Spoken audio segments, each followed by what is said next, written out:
to offer profound thanks to Norman's niece, Lisa Hefter Burke, for that exquisite rendition of the Kaddish by Maurice Ravel. Beautiful.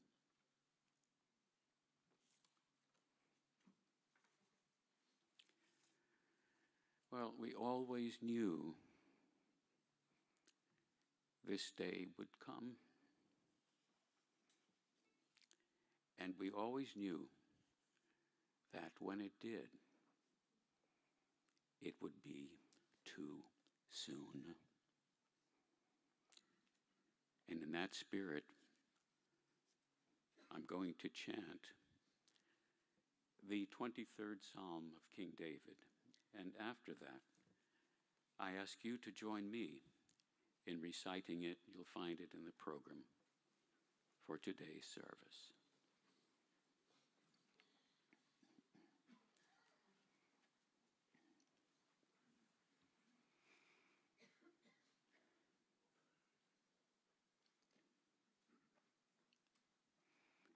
Mizmor LeDavid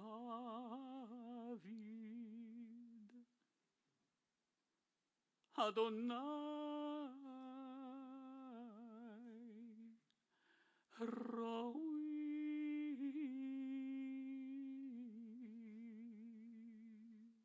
Lo Echsar bin Odesh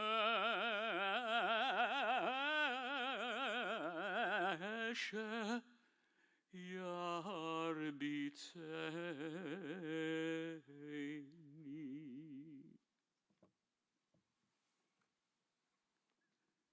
Al mei Mnuchot Yenaleni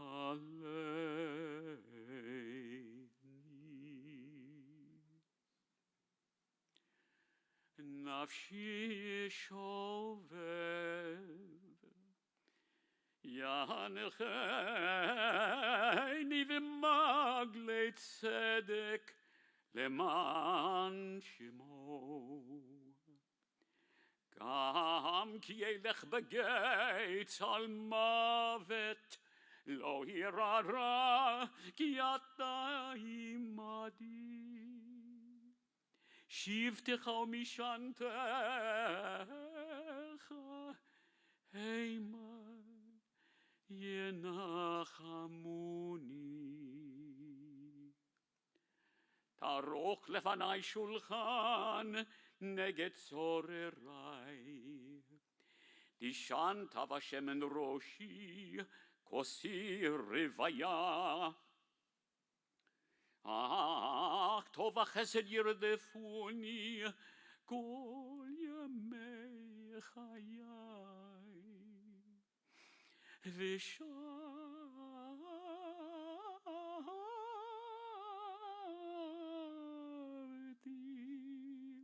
beveit Adonai liorech Yamim.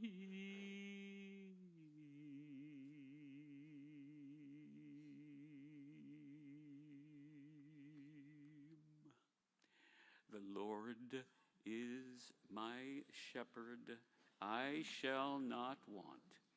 He maketh me to lie down in green pastures. He leadeth me beside still waters. He restoreth my soul. He guideth me in straight paths for his name's sake. Yea, though I walk through the valley of the shadow of death, I will fear no evil, for thou art with me. Thy rod and thy staff, they comfort me. Thou preparest a table before me in the presence of mine enemies. Thou hast anointed my head with oil, my cup runneth over. Surely goodness and mercy shall follow me all the days of my life, and I shall dwell in the house of the Lord forever.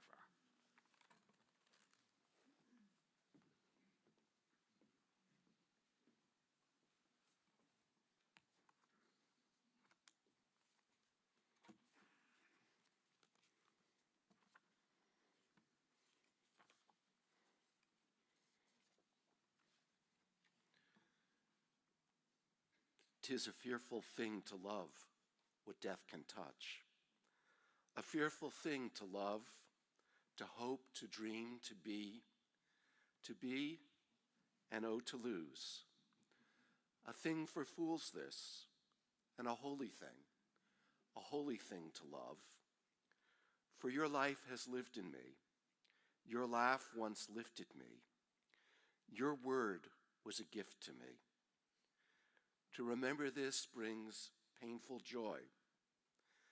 'Tis a human thing, love, a holy thing, to love what death has touched. God of the universe, eternal source of all life, we stand before the greatest of mysteries. We feel in our hearts the deepest of pain.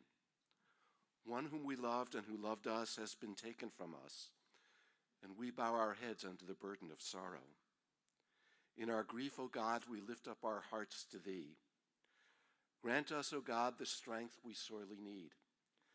Help us to accept these moments with the knowledge that we cannot comprehend all the mysteries of life or escape the hurts of earthly existence. Teach us then to use this sorrow for our ennoblement. May our grief draw forth from us deeper love, truer sympathy, and stronger faith. In our loneliness, O God, keep us mindful of all those who need our understanding and our help. Sustain our hearts in the faith that our beloved continues to live with Thee. May we too feel His presence among us, in every noble thought we cherish because of Him, and in every act of goodness we perform because He would want it. In our moments of weakness, may His memory strengthen our spirit, and may our deeds and purposes, O God, do honor to the memory of our dear Norman. And may we so live that when Thou dost call us from this earth, we too may be remembered for a blessing, and let us say, Amen. From Psalm 121. Esai nai el hecharim me'ayin yavo Ezri. Ezri me'im Adonai oseh shamayim va'aretz. Al yitin lamot raglecha al yanum shomrecha. Hine lo yanum v'lo yishan shomer Yisrael Adonai shomrecha. I will lift up mine eyes unto the mountains. From whence shall my help come? My help cometh from the Eternal who made heaven and earth. God will not suffer thy foot to be moved. God that keepeth thee will not slumber. Behold, the Eternal that keepeth Israel doth neither slumber nor sleep. The Lord is thy keeper, the Lord is thy shade upon thy right hand. The sun shall not smite thee by day, nor the moon by night. The Lord will keep thee from all evil. God will guard thy soul. The Eternal shall guard our going out and our coming in, from this time forth and forever. From Psalm 90. Lord, Thou hast been our dwelling place in all generations. Before the mountains were brought forth, or ever Thou had formed the earth and the world, even from everlasting to everlasting, Thou art God. Thou turnest humanity to contrition and sayest, return ye, children of men. For 1,000 years in Thy sight are but as yesterday when it is past, and as a watch in the night. Thou carriest them away as with a flood, they are as asleep. In the morning we are like grass which groweth up and flourisheth. In the morning it flourishes, but in the evening it is cut down and withereth. And so we must each bring our years to an end as a tale that is told. The days of our years are 80 years and 10, or even by reason of strength, 80 years. Yet is their pride but travail and vanity, for it is speedily gone, and we fly away. So teach us, O God, to number our days, that we may get us a heart of wisdom.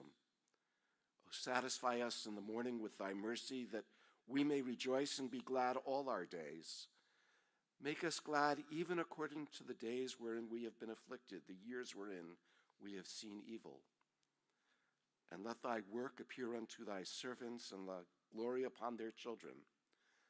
And let the graciousness of the Lord our God be upon us. Establish Thou also upon us the work of our hands. Yea, the work of our hands, establish Thou it. In his sorrow, Job cried out, Adonai natan v'Adonai lakach, Yehi Shem Adonai mevorach. God has given. To God one day our souls must each return. Blessed be the name of God, now and forever. We are an ancient people, well acquainted with grief in the valley of shadows. Death and sorrow are not strangers to us, yet the centuries have taught us that a good name endures beyond the grave, and that there is strength in faith. And so, echoing Job's ancient words, we affirm this morning, Adonai natan, God, you have given. You gave us a loved one who will not be forgotten. For all that was good and enduring in Norman's life, we offer the deepest thanks of our hearts. Adonai lakach. And now to you, God, his soul must return.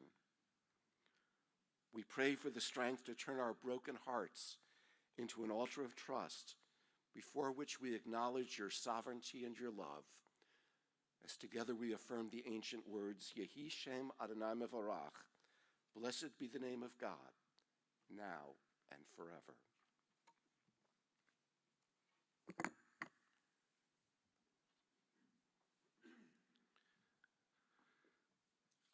Suzanne, to Norman's children and your spouses, Deborah, Kimberly and Scott, Stephanie and Rob, Matthew and Lee, Jonathan, to Norman's 11 grandchildren and to your spouses, family, friends all. When his own father lay dying, the famous Welsh poet Dylan Thomas wrote these now famous words, "Do not go gentle into that good night. No, rage against the dying light." And as often as I have heard and read these words, I wonder, was the poet urging his father to fight on? Or was he merely expressing his own impotent rage against that which is at one and the same time both commonplace and yet incomprehensible? Against that which, whenever it comes, no matter how prepared we think we are, is always too soon, always in a sense unexpected, and always leaves us wanting another visit, another time together, another moment to hold hands and hearts. These words seem even more poignant this morning if we stop to consider that until a few months ago, Norman and Suzanne were still regularly going out to concerts and the theater, and that just this last month in their home in Naples, 37 strong, the entire family, children and grandchildren, gathered for Seder, which Norman led. Till the end, he was the Pied Piper, capturing everyone's attention. And I feel so grateful that yesterday Suzanne shared with me a book chronicling all of the family Seders starting from Norman's childhood. Each and every one a picture, each and every one a story.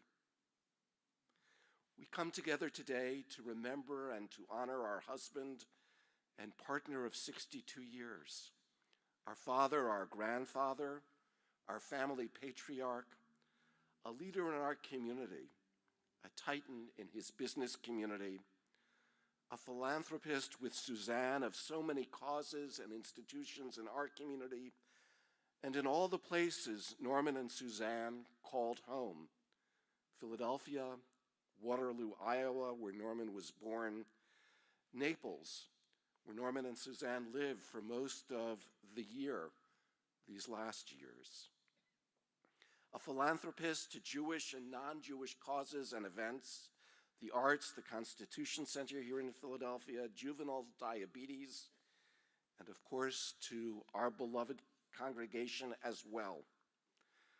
To so many causes and people.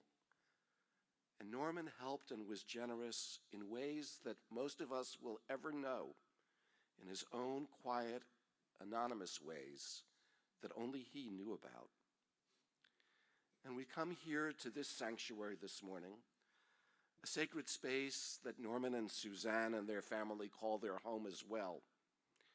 Here we've celebrated the holidays together in those unique Cohn family ways.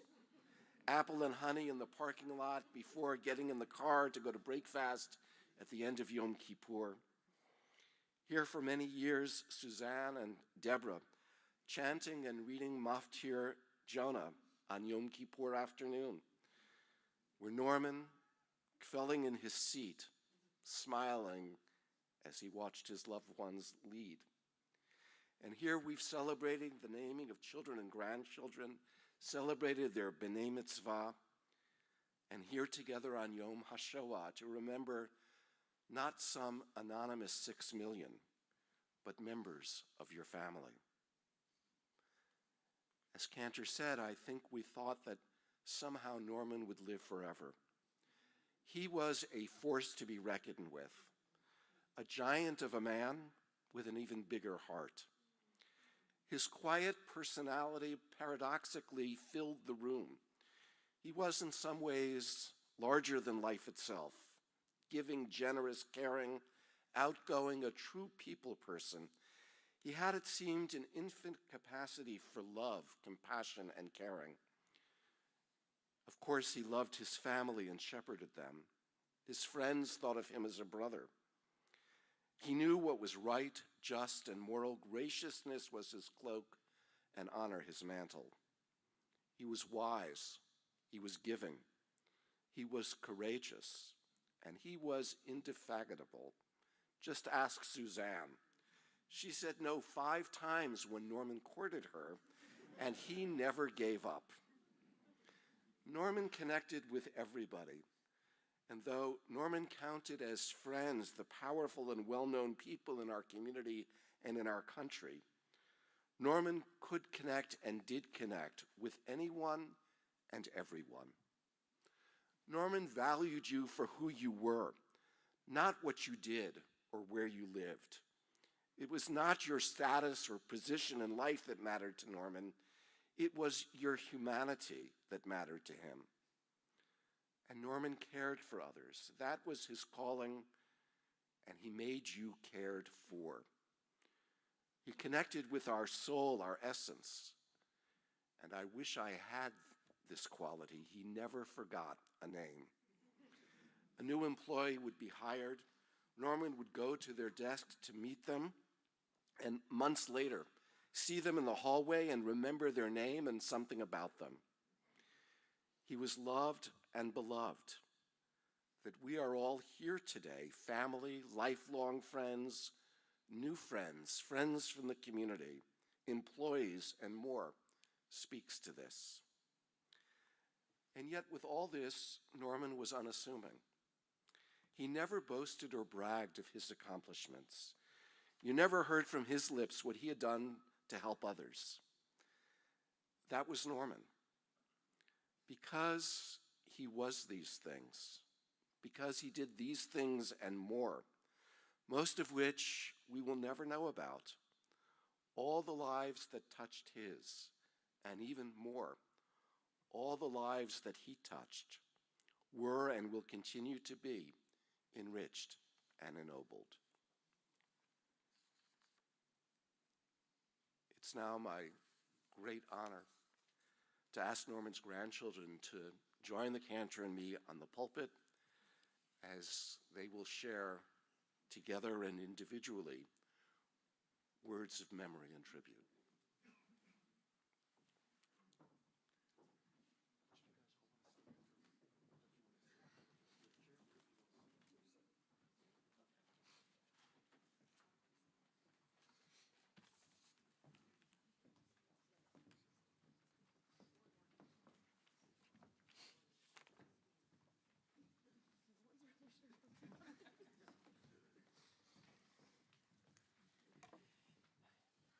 Many people know of our grandfather's love for collecting and sharing magazine and newspaper clippings.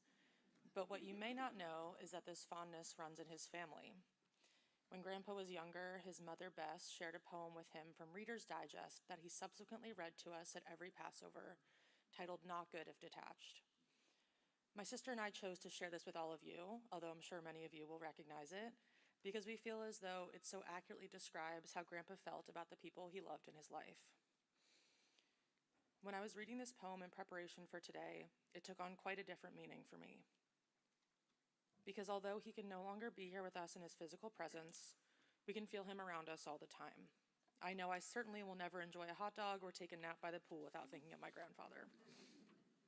Okay, now it's time for the poem. I'll get on. There's a lot of people. Not good if detached. The next time you purchase a ticket which has a perforation in it, look at the small print. Possibly you will find the words, "Not good if detached." You've probably seen this phrase many times. I wonder if we've ever given thought to its implications. When something is cut off from its source, it often becomes quite worthless. Sometimes a thing which is detached from that which gives it life and spirit is apt to shrivel up and die. A branch, as long as it is part of the main part of the tree, grows and produces leaves and fruit. But the moment it is cut off, it begins to decay. When a brook is part of a main stream, it is always fresh and clear because it is constantly replenished with living waters. But the moment it is cut off from its source, it begins to dry up. When a person feels himself part of his family and partakes in family events, he draws strength from the family circle. It is important to meet periodically for family events, on occasions other than illness or death. It is not good to become detached from one's family source.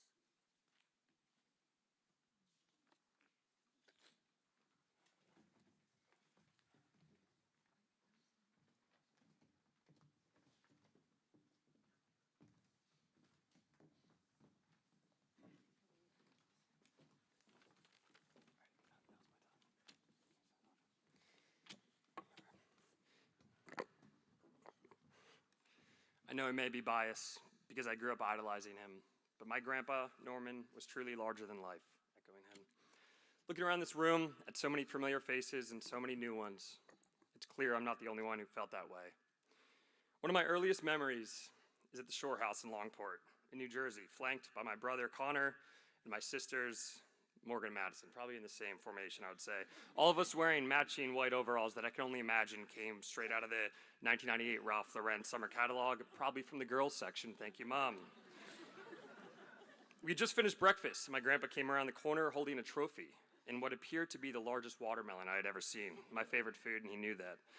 With a signature smile, he walked over, dropped it on my lap, and said, "This watermelon was grown for you, and it's won the award for the largest watermelon in the country." I know my mom knows this story. So let's set the stage here quick. So I'm 4 years old, feet barely off the edge of my chair. I'm holding a watermelon the size of my body, holding a little glass trophy that says first prize, and actually a certificate from the Watermelon Growers Association of New Jersey. How could life get any better? It took me nearly a decade to realize that mythical Watermelon Growers Association of New Jersey has and does not exist, and that simply was the largest watermelon he could find at Gennardi's that one day. But that was my grandpa. That was our grandpa. He had this incredibly unique ability to make every person he interacted with feel like they were the center of the universe. He had a heart of gold. It didn't matter if you were a doorman, a CEO. He treated everyone with the same kindness, curiosity, warmth, and belief. There will never be another Norman Cohn. How could there? But the lessons and values that he lived by are now ours to carry on and act on and pass on forever. Believe in yourself and never settle. Those are the last words that he ever said to me, and the words he ended every single one of our monthly calls with. Ooh. Back to the watermelon story, it's easier. So to honor his life and glory and legacy, I challenge you this. See the people the way that he did. Treat the people the way that he did. And believe in people the way that he did. And in your own life, chase your dreams with the same unwavering belief that he had in each of yours.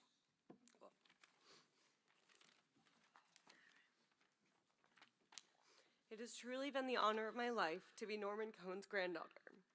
To the world, my grandfather was a businessman, an industry titan, a visionary, a civic and a social leader who left this world meaningfully better than he found it. But to me, he was simply my grandfather. And somehow, that felt like the greatest gift I was ever given. My grandfather walked through this world with a rare and quiet conviction that every single person deserved to be treated with dignity and equality, and that it wasn't enough to simply believe in making the world better. You had to actually do something about it. And he did every single day until his very last. In an age of feeds and algorithms and screens, my grandfather read a minimum of 6 newspapers every single morning and still used a flip phone. He was never far from a pen, a notepad, and his tape recorder. And every week, without fail, he would carefully tear out articles and mail them to us, because that was who he was. He read the world, and then he shared it with his family. Up until just a few days ago, he was still sending me clippings, articles on AI, on social media, on the creator economy. Even in his final days, he never stopped showing up for us. I keep thinking about the lost envelope, the one that I know is probably already on its way, that he sent before he knew it would be the last. For the rest of my life, I will treasure what it meant to find one of those in my mailbox. 2 years ago this week, I accidentally made my grandfather go viral on TikTok. Millions of people stopped scrolling to listen to what he had to say. He couldn't believe it. He truly could not understand why the world would want to hear from him. But anyone who has ever spent 5 minutes with Norman Cohn knows exactly why. TikTok fell in love with him for the same reason that we all did, because he was real and warm and wise, and he made you feel like you were the most important person in the room. Throughout my entire life, my grandfather ended every speech the same way, and so I'll leave you with the only words that feel right. God bless America, hug your family, and the best is yet to come. But today, I want to add one more.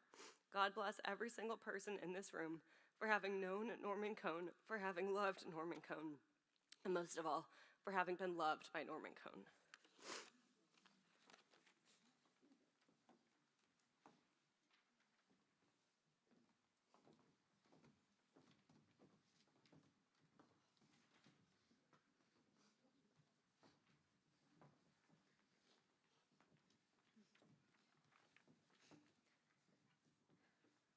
Some of my favorite earliest memories take place on an airplane.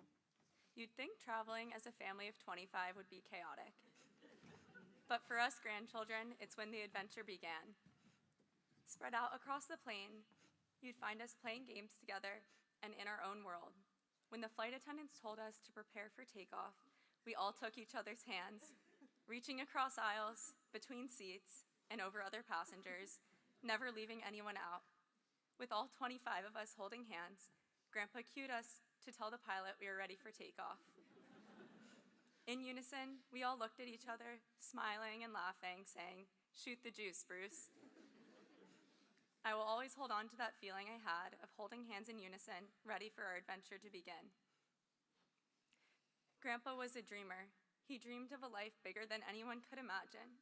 He dreamed of marrying the woman he saw from afar in the Athens airport. He married her and brought all of her dreams to reality. Grandpa taught us to never settle and to be proud of who we are and where we came from. Grandpa, I'm so proud to be your granddaughter. Thank you for teaching us all how to live life to the fullest and for making all of our dreams come true. As our flight begins its descent and we approach landing, we always hold hands and ask the pilot, Bruce, to reduce the juice. I hope to honor your legacy and continue to bring our family together in these small moments. From generation to generation, Lador Vidor, I will take their hands and ask Bruce to shoot the juice again.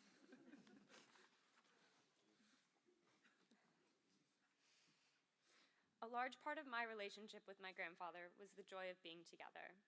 As cousins, this meant spending long summer days down the shore. At the end of the day, we never wanted the fun to end. If we were really lucky, the cousins would get to have a sleepover with Grandma and Grandpa. We would roll out the futons at the foot of our grandparents' bed. You might think that's where the fun would have ended, but rather that's when it was about to begin. Grandpa would begin to drift to sleep, and we were so excited. The deepest roaring snore, a snore so loud that most people would wake him up and beg him to stop, surrounded us. With that simple snore shared by these cousins, sometimes 6 or 7 of us, our orchestral fantasy would come to life. Grandma would sit up, ready to conduct her orchestra of grandchildren. We each chose an air instrument, and never the same each time. You could almost hear the violins in the air. My grandmother acted as the conductor, raising both of her pointing fingers, and we all followed. Even asleep, Grandpa was the center of our magical world as cousins. Growing used to the tempo of his thundering snores, his song became a lullaby.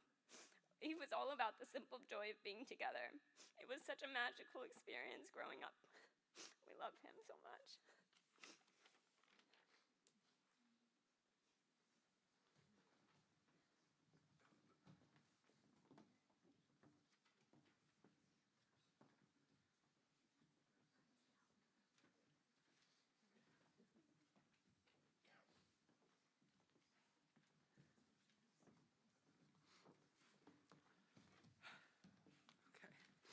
Okay, sorry.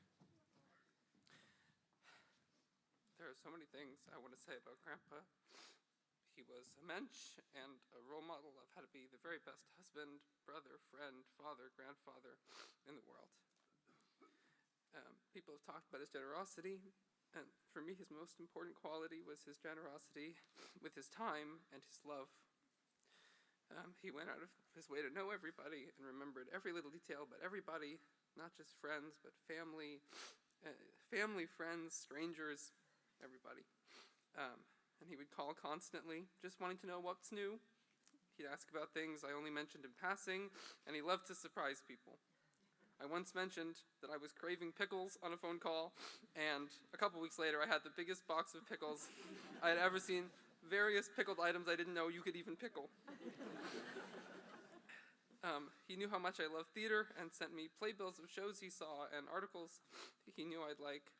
And I, never thought I was special because everybody else got the same incredible treatment. And he was so funny. He was committed to finding joy everywhere and laughed so hard at the stupidest jokes. I've been listening to old voicemails from him when he called and I wasn't available, and most of them are wanting to know how I'm doing, to check in, but a couple of them don't mention that at all. They're just him being very silly. I found one where he pretended to call. I was in St. Louis at school, and he pretended to call from the St. Louis lottery, saying that I won $20 million, and I needed to come in immediately to claim it. Another time, my birthday in 2020 over COVID, he had, I guess, sent a package birthday gift, and he called pretending to be the New York Police Department, making sure that Zachary Cohn had received a package, and that if I had, I should call my grandparents. He was amazing, and if you tally up everything that we have and will talk about and remember about him, it wouldn't come close to all the things that he remembered and loved about everyone here. He was a statue of a man. I miss him so much.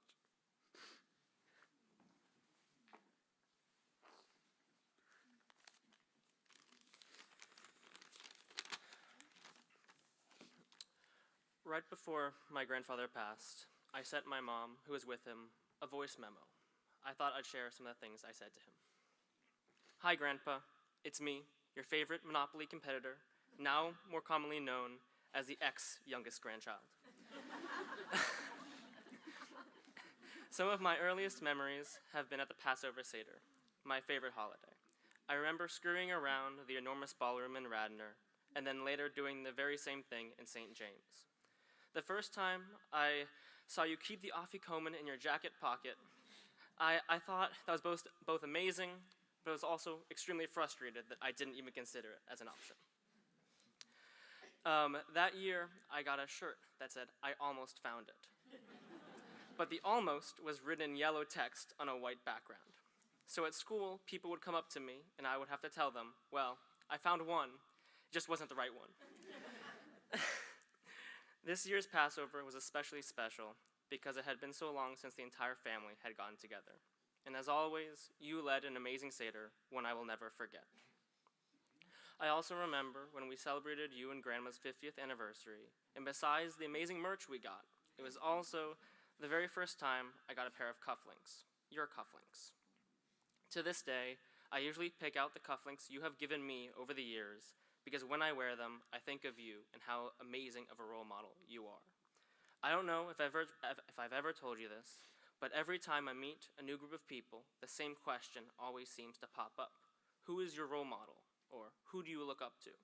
And without fail, and I mean 3 fingers, which, if for those of you who don't know, means I cannot lie. I always say it's my grandfather. Your kindness, work ethic, empathy, selflessness, and I don't even know how many questions you've asked me over the As me or my friends over the years, you are unlike any other person I've ever met. There's one person almost all of my friends know, and his name is Grandpa Cone. I do think the sweater with your face stitched into it from your 85th birthday helps as well. However, I think the amount of times I have raved about you almost rivals the amount of questions you've asked me. All of this is to say thank you for helping me become the man I am today. And in the words of Grandma, I love you more than the stars in the sky and the grains of sand on every beach.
It's now my great honor to invite Norman and Suzanne's children, Deborah, Kimberly, Jonathan, Stephanie, and Matthew, to join us on the pulpit as they will share words of tribute and honor.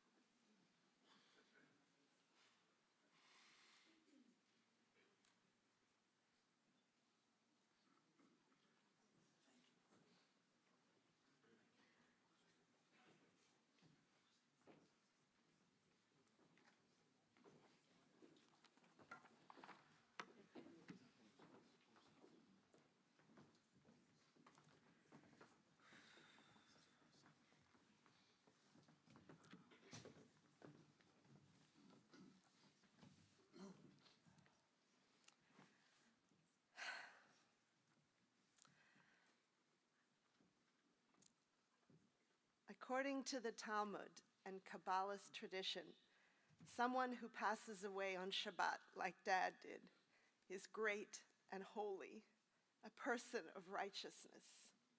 That was our father.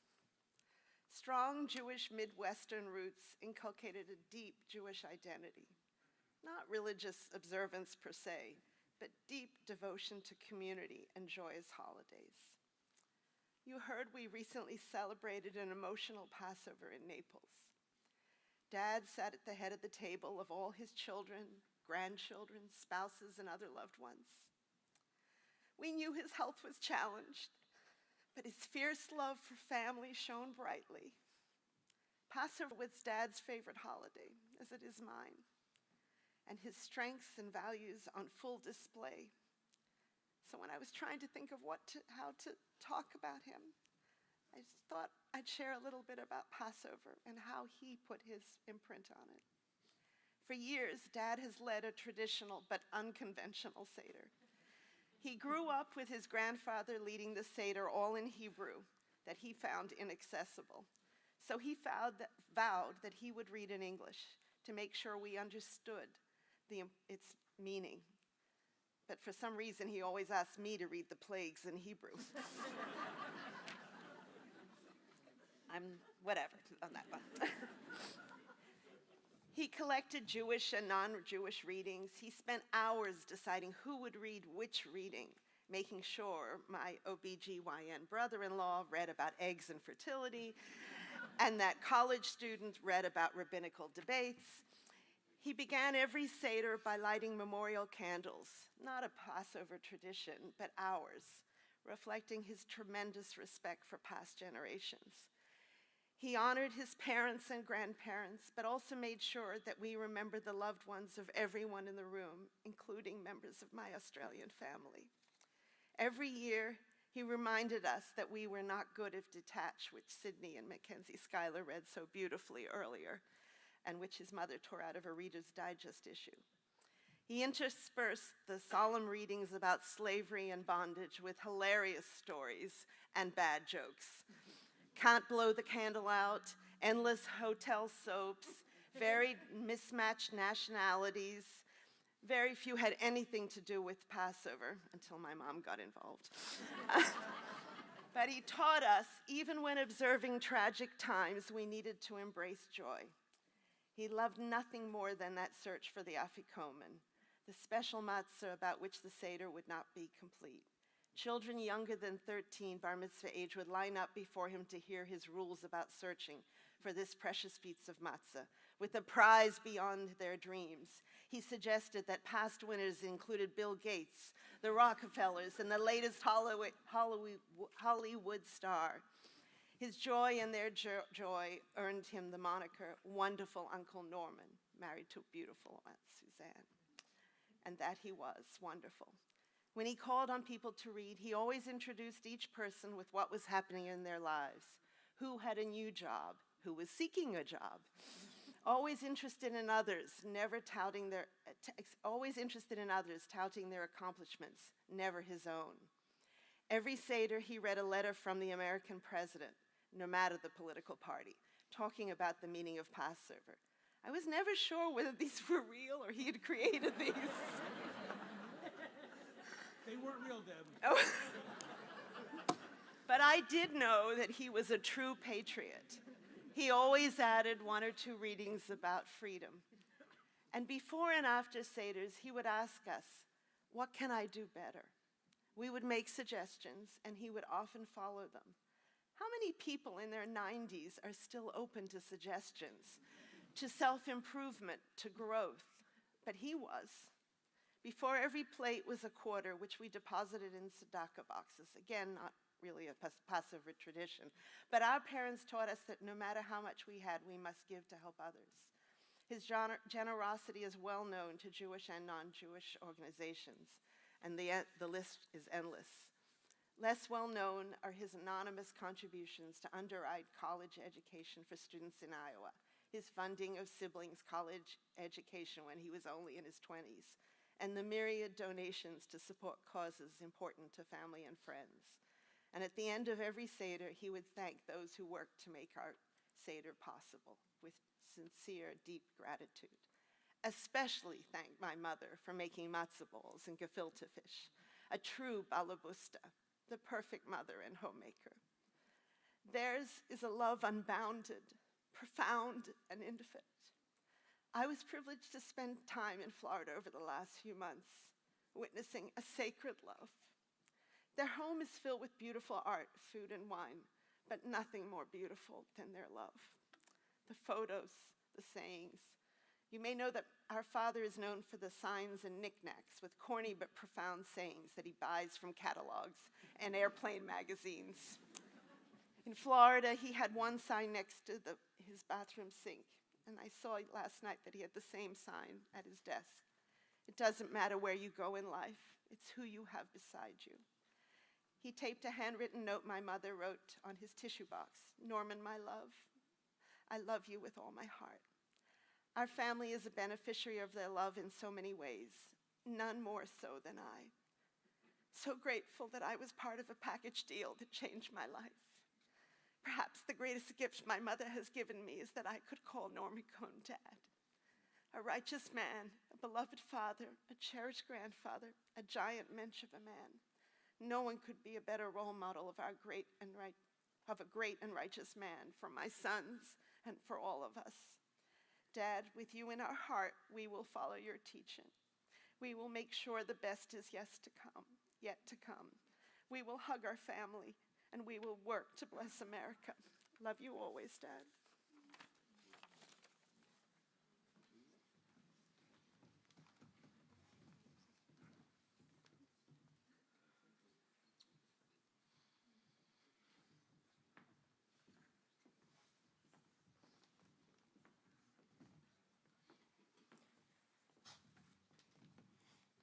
Today I stand before you with a heart overflowing with love and gratitude, so deeply aware of how fortunate I am to have been Norman Cohn's daughter. Over his remarkable 93 years, my dad gave so much of himself, pouring out his love generously and touching all of our lives in ways that words can hardly capture. My father was not just a figure in my life. He was its very foundation. He was the steady presence I could always count on, the strength that held our family together, and the gentle, unwavering love that never once faltered. Being his daughter is one of my life's greatest privileges, and I cherish every moment I had with him. One of the most beautiful parts of my father's life was the extraordinary love he shared with my mother. Their relationship was a rare, once-in-a-lifetime connection. I had the privilege of watching them dance through life together, moving with grace, patience, and a deep, enduring devotion that never faded. Their love was something truly special, and it's a gift I will carry in my heart forever. It was from my parents that I learned the true meaning of love. Their example led me to find the love of my own life, Scott. Dad, you guided me there, not just through your words, but through your actions, your kindness, and the unconditional love you showed. You taught me to love without hesitation, and that is a gift I will always treasure. Scott and I have tried to raise our 4 children with these same values, teaching them to love deeply, to respect others, and to carry forward the legacy of love that now spans 3 generations. My father lived a life that was long and meaningful, but what stands out most to me is the profound impact he had on everyone he met. There isn't a single person who knew my dad who didn't come away feeling changed for the better. His warmth, wisdom, humor, and his generosity left their mark on all of us. I hold so many precious memories of my father close to my heart, moments filled with laughter, comfort, and simple togetherness. He showed me what his family's bond should be: strong, supportive, and always there for each other. My greatest hope is to carry these values forward, to honor my parents' example, and to see their spirit live on through the generations. Their partnership was extraordinary. Their connection endures beyond time. My father's impact didn't end with him. It lives on in all of us. It continues in the family he cherished, in the lives he touched, and the way we choose to live each day. The world lost one of the greatest men to ever walk this earth. But for me, I lost my dad, my hero, and the very first person I loved so deeply. Knowing him made me a better person.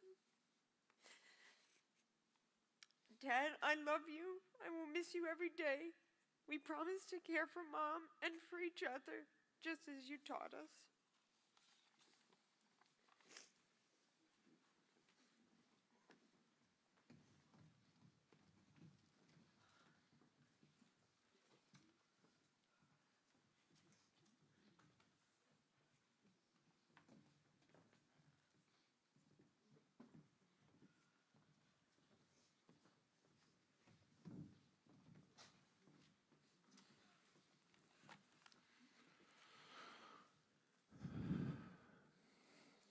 Thank you all for being here today. For Dad, for our family, who he loved more than anything, and most of all, Mom. Dad often said people need to listen more. So before I say anything else, I want to give us a brief moment to listen. To listen for his voice, not out loud anymore, but inside each of us.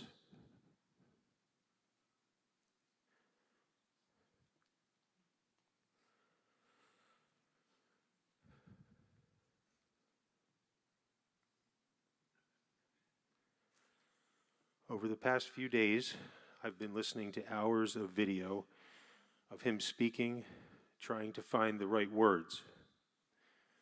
And what I realized is it's not really about finding his words. If you listen closely, I think you'll hear him. Maybe even telling one of his stories, like the ones he told me as a kid about High Pockets, the dog who always saved the day. Telling us to show up, stay connected, take care of people in your lives, to keep going. This is the last thing that he sent to me. I haven't opened it yet. In a way, I think I already know what's inside. It's him. It's you, Dad. Reaching out one more time. He showed me what it means to be a cone. And as I stand here today with my brothers and my sisters and all of our children, I see what that meant to him. It's now ours to carry forward. Today, I see that voice living on in Tanya Avery. One morning, I was lying on the couch crying. She came over, she brought me a pillow and said, "Here, Dad, lay down, you'll be okay." Then she kissed my cheek. She's only 3. But somehow she understood. And in that moment, I realized that's him. And I know that one day she'll ask me, "Where's Grandpa? Where's Grandpa?" And I'll say, "Right here." And I'll point to my heart, still here, still moving through us. His voice isn't gone. We just have to keep listening.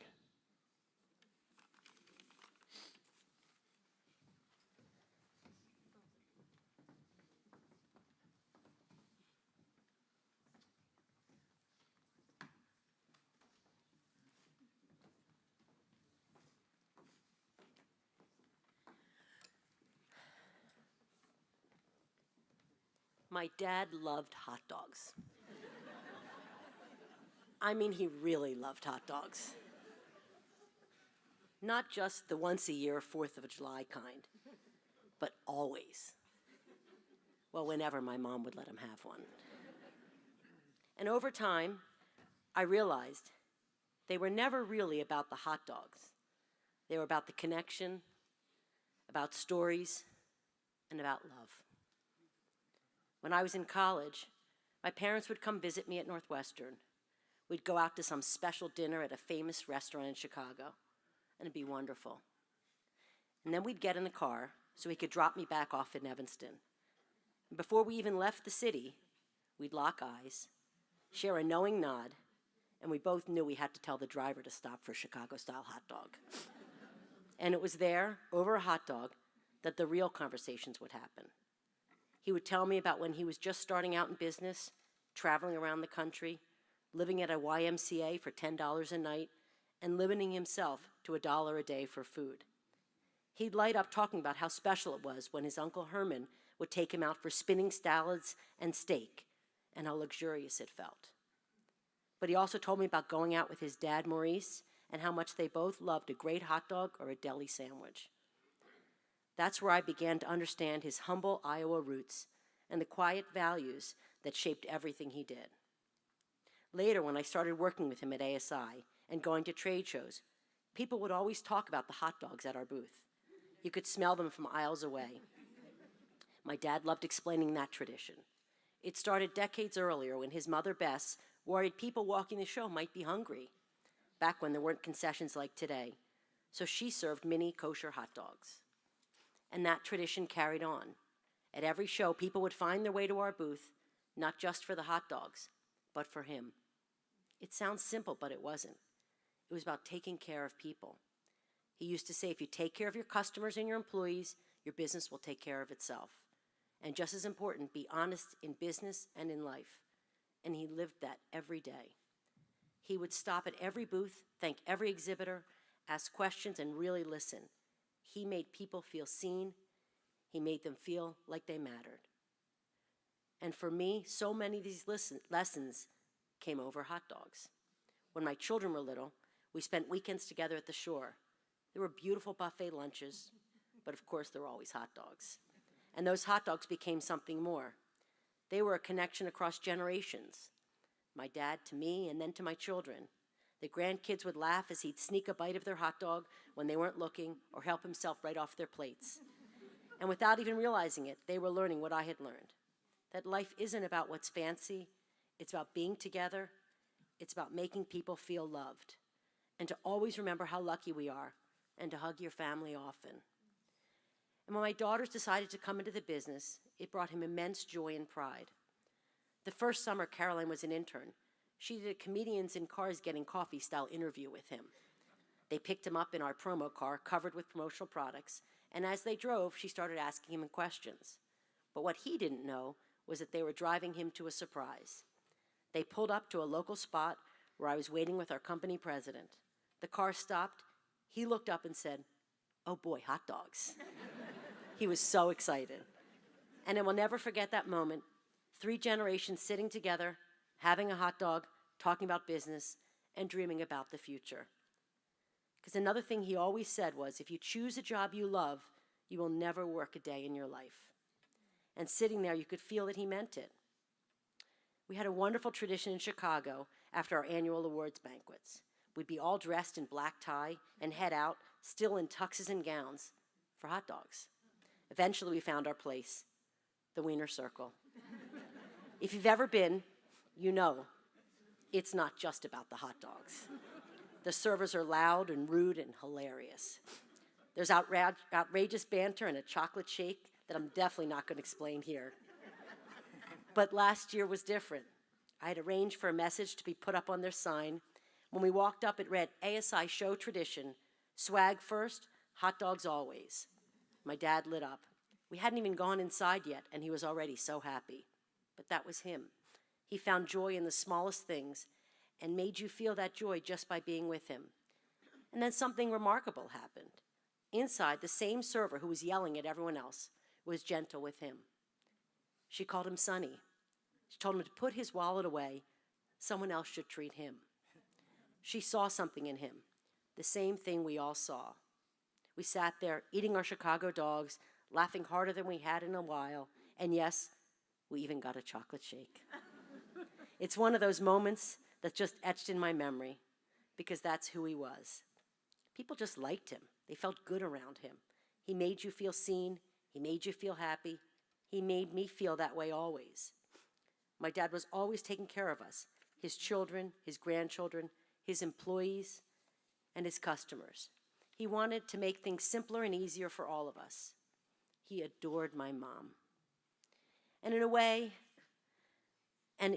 that was so completely him, he had even put together a list of the food he wanted for his Shiva someday. This wasn't something he did recently. He'd been sharing that list with us for 15 years or more. We all knew what he wanted. Of course, there were pigs in the blanket, lots of deli, and especially tongue. But it wasn't really about the food. It was about him once again taking something that could feel heavy and making it easier for us, removing a burden so he wouldn't have to think about it. That's just who he was. Always caring, always thinking of others. My dad used to say the best is yet to come, and I believe it. Because his legacy isn't just in what he built. It's how he made people feel. It's the values he passed down, like never forgetting where you came from, working hard, and giving generously. And it's in all of us who will carry those lessons forward. So every time I have a hot dog, I won't just think of him. I'll hear his stories, I'll remember the lessons, and I'll be grateful for every moment we shared. I loved him, and I always will.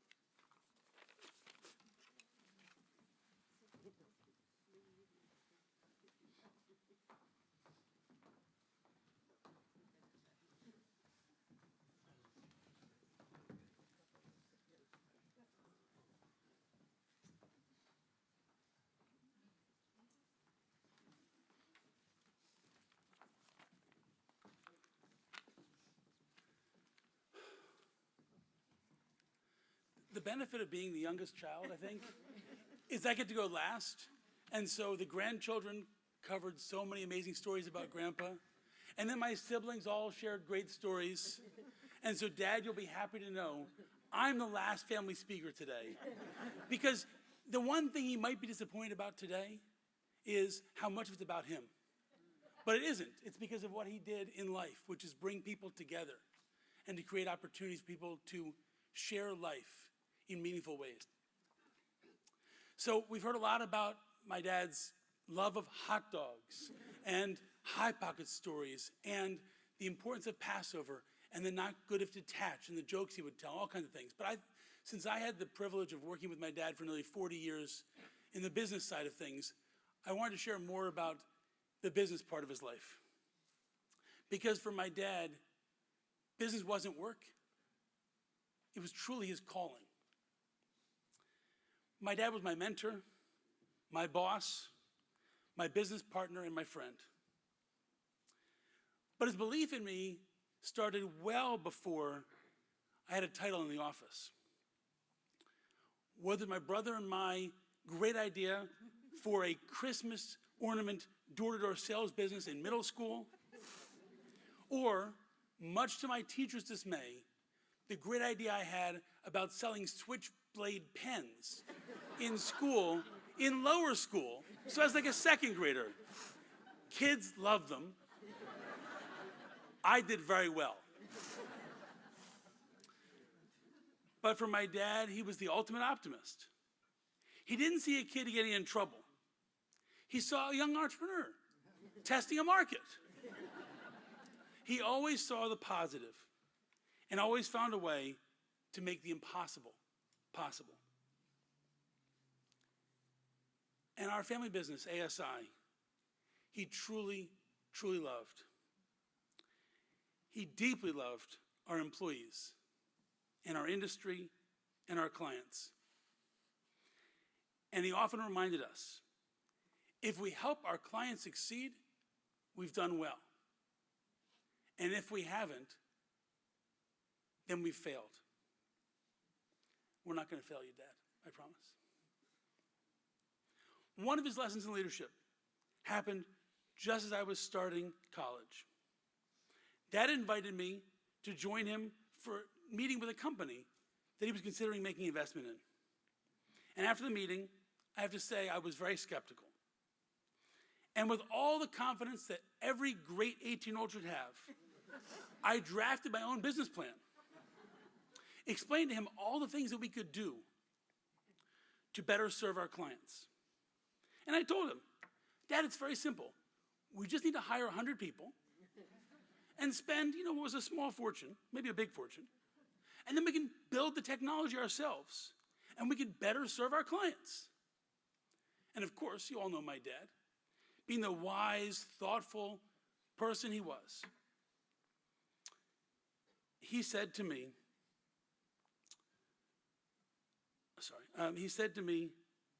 sounds like a great plan. You're responsible. Go make it happen. Mind you, I hadn't started my freshman year in college yet. This was summertime. So yes, we hired those 100 people. And we proceeded, by the way, to lose 3 times the amount of money as I projected. Yet through every setback, Dad never once scolded me.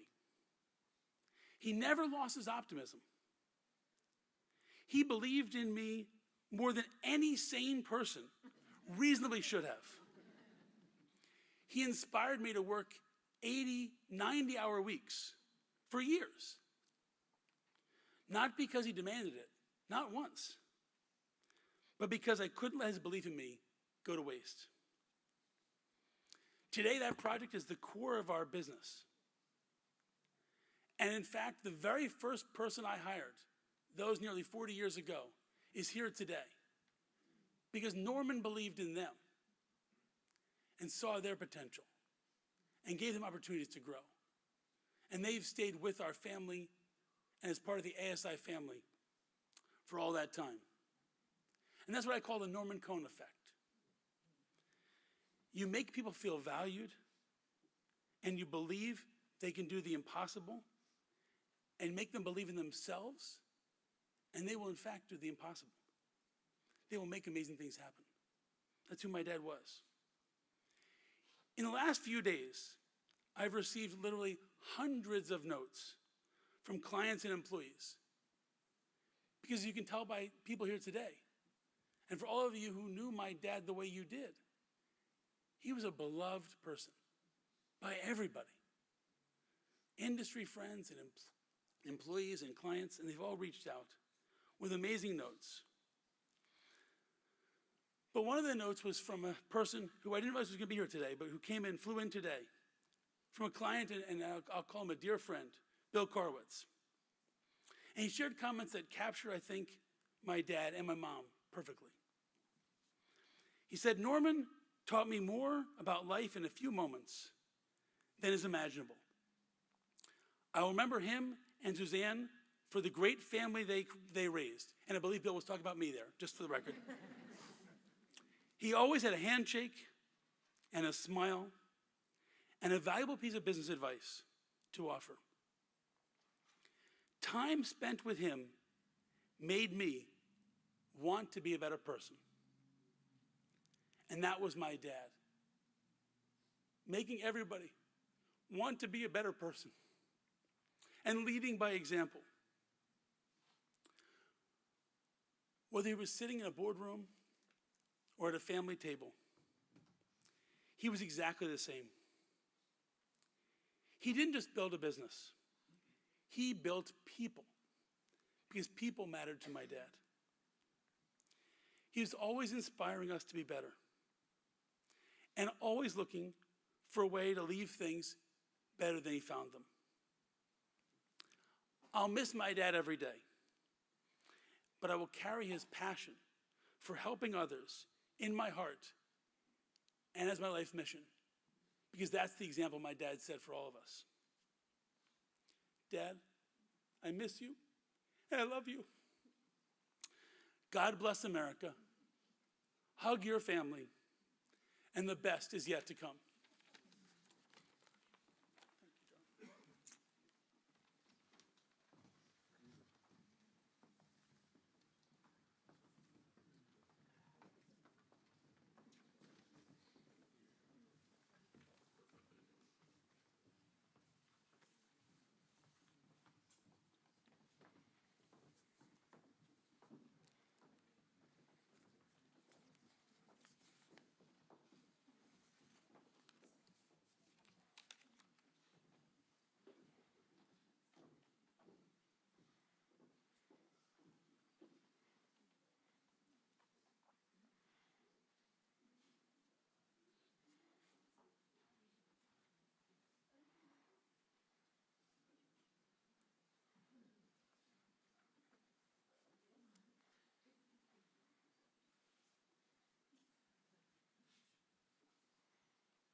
The rabbis in the Talmud teach us, Dvarim sheba min halev nichnas lalev.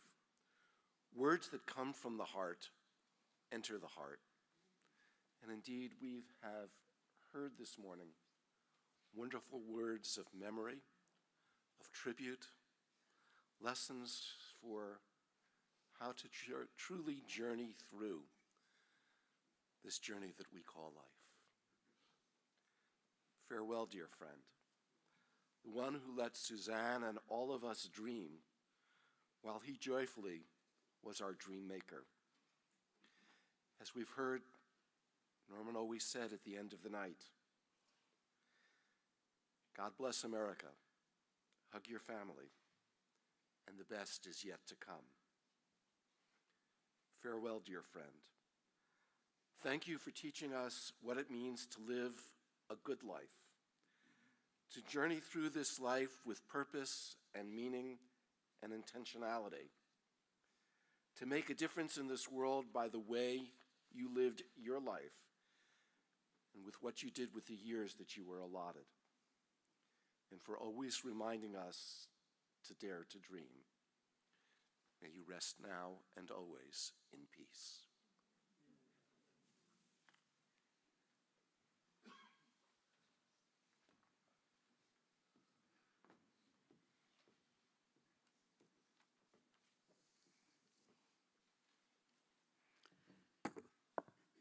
you asked me to sing a particular song, a song that has sustained you since the day of your wedding. And it's a pleasure, a privilege, and an honor.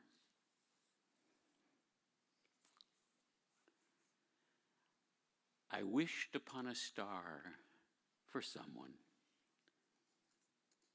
to share what each day would bring. And you, my darling, are that someone. So I will always sing. Till the end of time, long as stars are in the blue, long as there's a spring, a bird to sing, I'll go on loving you. Till the end of time, just as long as roses bloom in May, my love for you will grow deeper with each passing day, till the wells run dry and each mountain disappears. I'll be there for you, to care for you, through laughter and through tears. So take my heart in sweet surrender and tenderly say that I'm the one you'll love and live for till the end of time.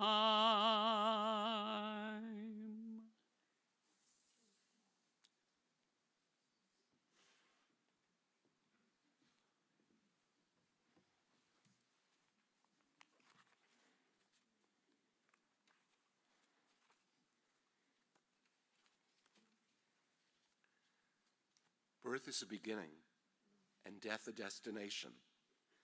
But life is a journey, a going, a growing from stage to stage, from childhood to maturity and youth to age, from innocence to awareness and ignorance to knowing, from foolishness to discretion and then perhaps to wisdom, from weakness to strength or strength to weakness and often back again, from health to sickness, and back we pray to health again. From offense to forgiveness, from loneliness to love, from joy to gratitude, and pain to compassion, from fear to faith, from defeat to defeat to defeat, until looking backward or ahead, we see that victory lies not in some high place along the way, but in having made the journey, stage by stage, a sacred pilgrimage. Birth is a beginning and death a destination, but life is a journey, a sacred pilgrimage made stage by stage, from birth to death to life everlasting. Let us rise as we're able for El Malei Rachamim.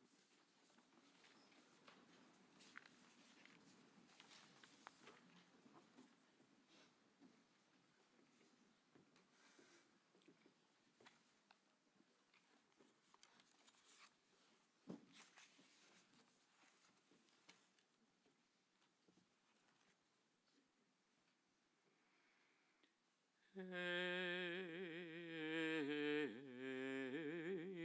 Malei Rachamim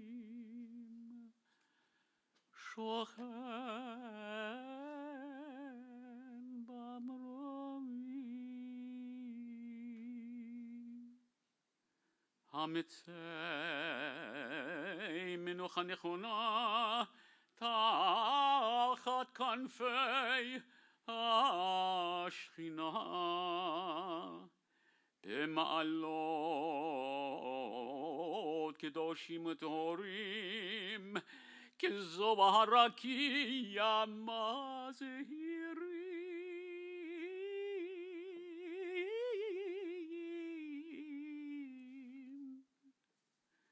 את נחמיה בן משה וחנה, שהלך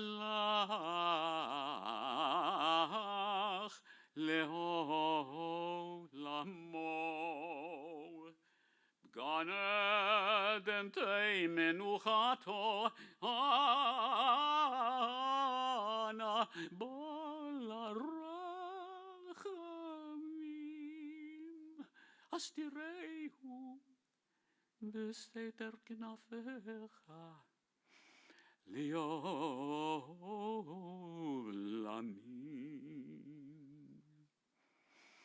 וצרור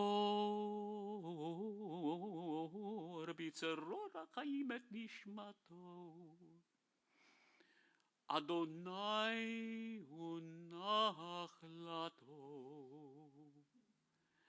וינוח בשלום על משכבו, ונאמר אמן.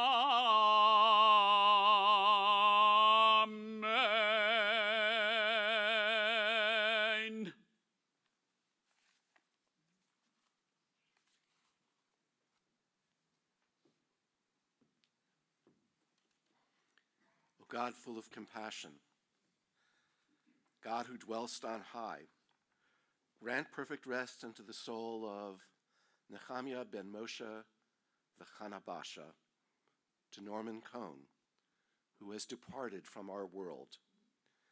God of mercy, bring him into thy presence, and let his soul be bound up now and always in the bond of eternal life. Be thou his possession, and may his repose ever be peace. And let us say, Amen. You may be seated.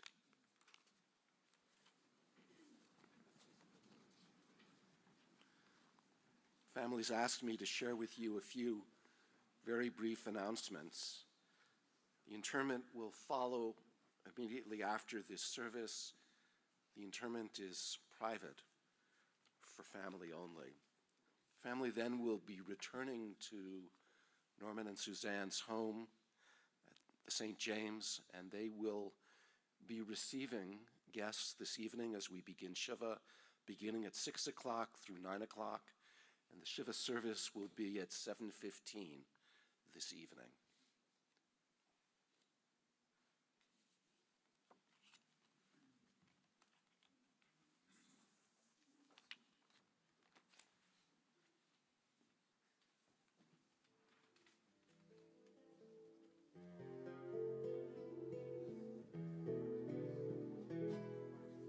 My Zadie lived with us in my parents' home. He used to laugh, he put me on his knee. He spoke about his life in Poland.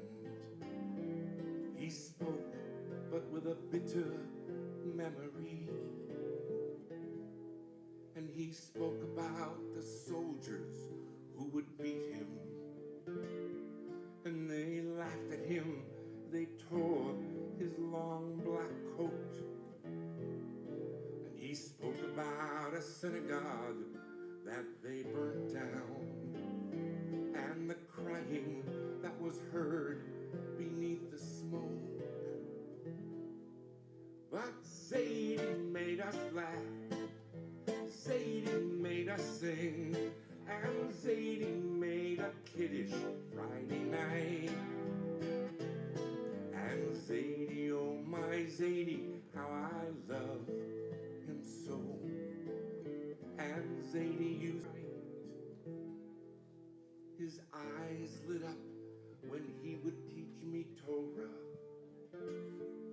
And he taught me every line so carefully. And he spoke about our slavery in Egypt, and how God took us out to make us free.